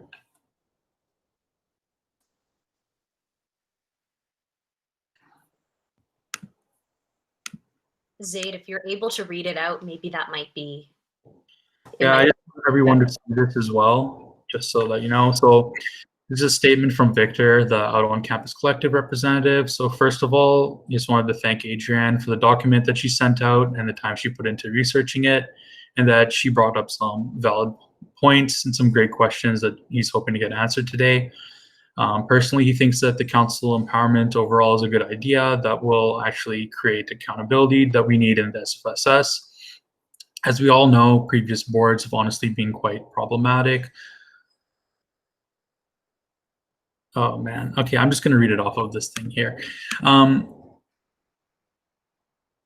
Yeah, so he doesn't think the current structure that has been set up is working and it's not effective, and it clearly isn't engaging students.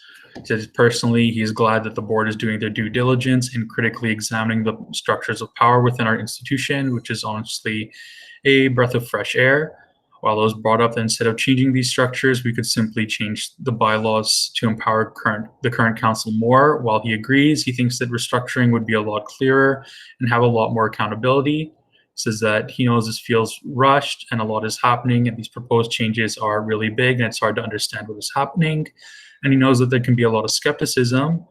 He thinks it's great to have these concerns, but he also does know that many of our peers have been thinking about this a lot and about how we can better serve students, and how they've thought about these concerns and been transparent whenever he's reached out to better understand, and that students have put a lot of time and effort into this proposed change. And I think there's a great opportunity right now to change how our student services are structured. So he hopes that this goes through. Yeah, sorry about that, the whole copy pasting thing, that didn't work. But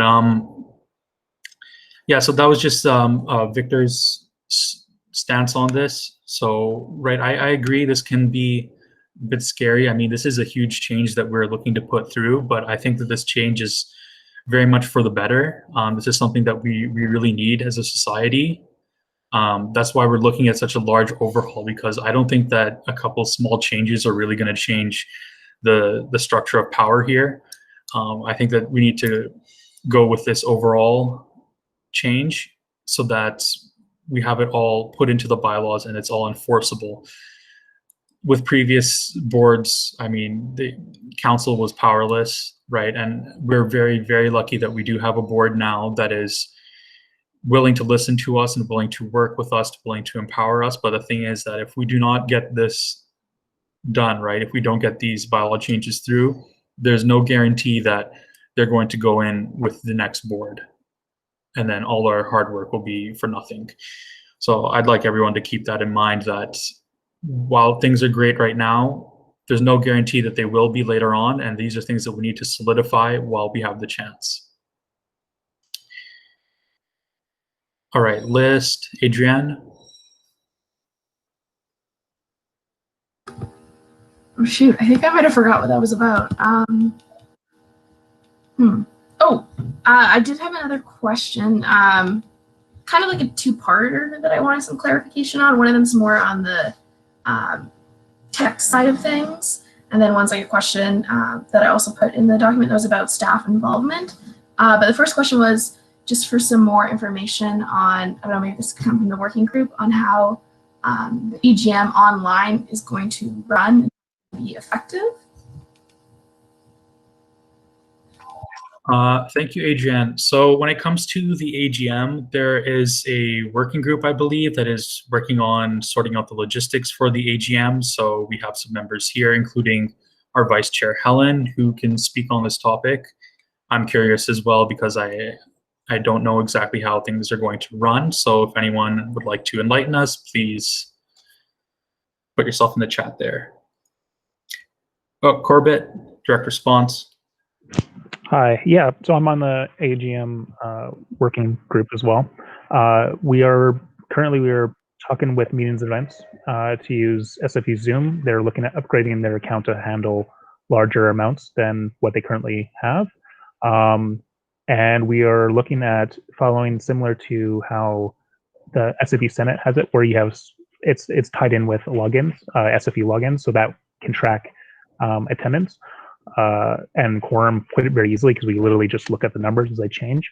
The one outstanding question is whether can we submit them a specific membership list that we get from SFU every term, just to make sure that in case an SFU person would also be, like say a tech support person was also in the meeting, that their vote wouldn't be accidentally counted for quorum and things like that.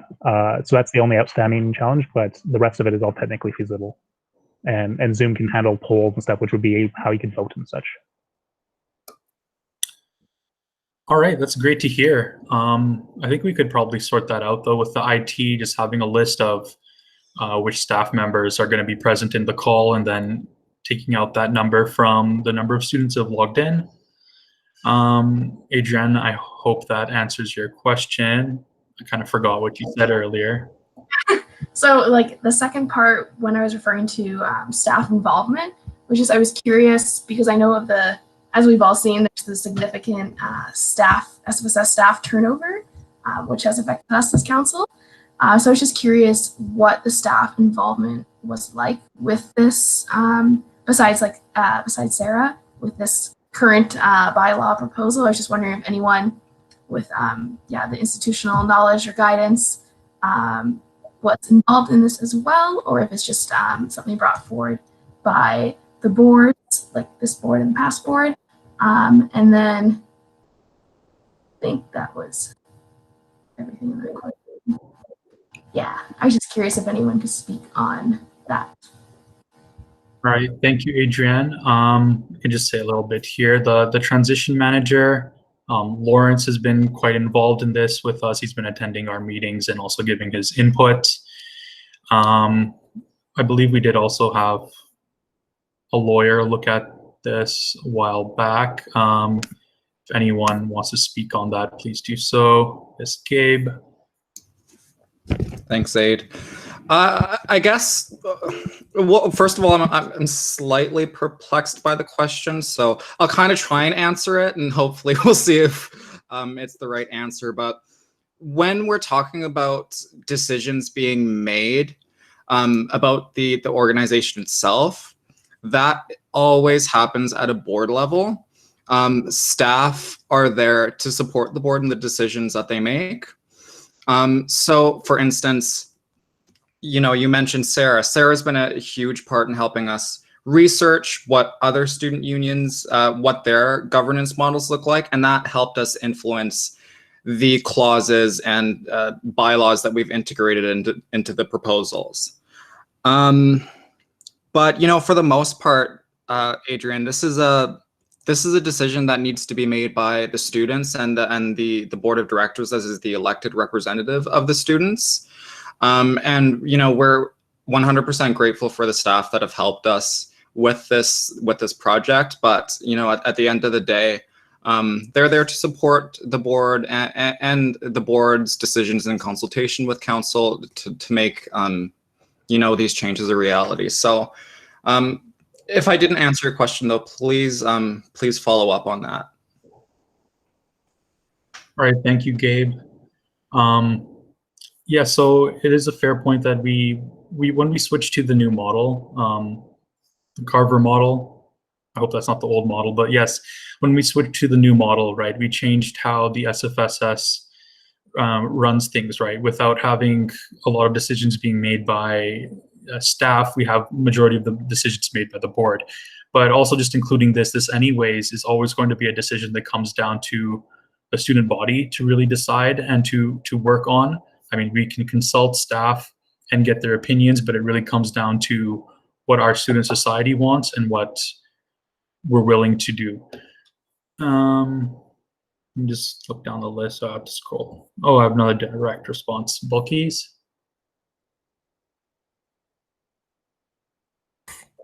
Hi, thanks. Yeah, just as Gabe said, it's definitely up to the students what we'd like to do, as we are the ones who are responsible for making all these decisions. And we have reviewed the bylaws with other societies as well, like the Graduate Student Society with a similar model, as well as UBC, AMS, who have met with them. Our campaigns research and policy coordinator has put together a really good briefing note for us on different models as well.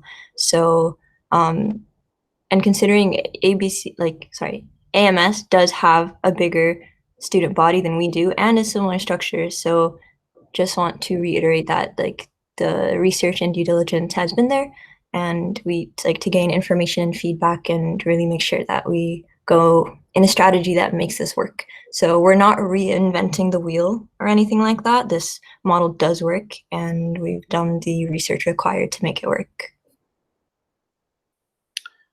Thank you, Bulkies. Let me go back up the list. Helen?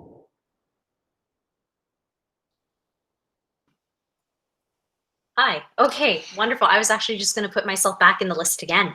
I'm just looking at the time right now, and it's 7 o'clock. And I've already seen that some counselors have already left. We started off this meeting with 40 something people, and now we're at 26 persons. Where do I want to begin? First, I do want to say again and reiterate that I am all for this model. It needs to happen now rather than never at all. Now is the best timing to do so. But as a representative of council, I want to consider in this very moment right now, being that we're on crunch time and have extended our meeting by 1 hour, whether we do have confidence to vote today. And after looking at the discussion, I'm not sure if we have confidence. And I'm wondering, should we vote today or should we take a vote at our next meeting? I'm just going to step in here. So I don't believe we have quorum anymore, so we can't vote anyways. Yeah. So that's not going to happen. Plus, I really do think that we need to give time to all of our reps to speak with their student unions about it before we do a vote. So that's why I'm proposing that we do vote on it next week at our regularly scheduled meeting. Just so everyone has a bit of time to review, speak with their student unions, and then we can have a proper vote with everyone present, because we don't have quorum, we don't have everyone here. I think it's something that we need to have everyone vote on. Yeah. So we'll leave that for next meeting.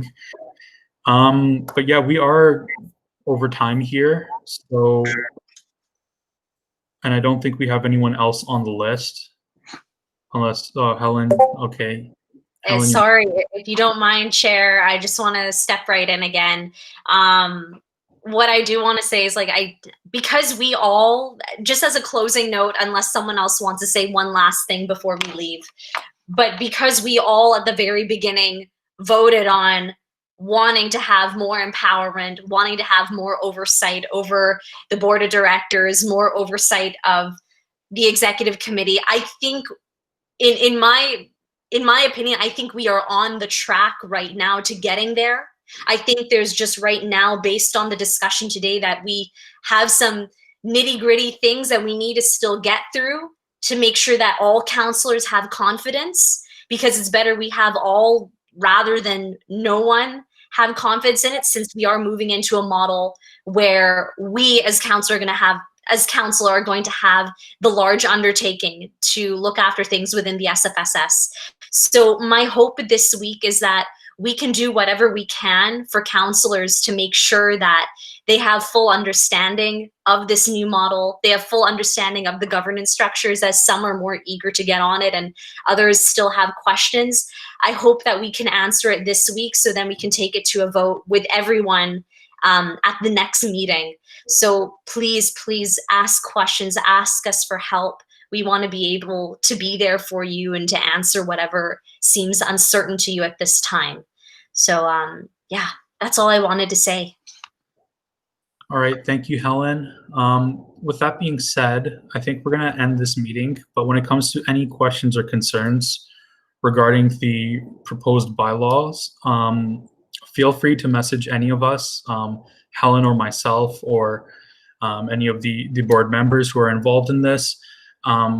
We do want to have this clarify any points where you may have any concerns for you and for your DSUs. So over the next week before we vote, please do bring up any questions that you have, any points of concern, and be prepared to vote on this matter at our next meeting. Yeah, seeing no further discussion and that we have gone quite over time, I'm going to, yes, Adrienne, our regularly scheduled meeting is next week on Wednesday. Just a reminder for everyone, this was our special meeting today to go over the bylaw review. And I'm now gonna, what was that? I'm going to move to adjourn this meeting now. Yes, 4:32:06. All right, we're moving on to our final, where is this thing? We're now on to our final motion of the day, adjournment. Be it resolved to adjourn the meeting at 7:05 p.m. Does anyone move this motion? Sociology moves. Sociology moves. Is anyone second? Political science seconds. Political science seconds. Is there any discussion? Seeing none, we're going to move to vote by unanimous consent. Seeking unanimous consent, if you dissent, please unmute your microphones now. Seeing no objections, this motion carries. Our meeting today is now adjourned. Thank you everyone for sitting through this meeting and being involved. Again, anyone has any questions or concerns, anything on behalf of their DSUs, please do reach out so we can clarify them and be ready to vote next Wednesday. All right, thank you everyone.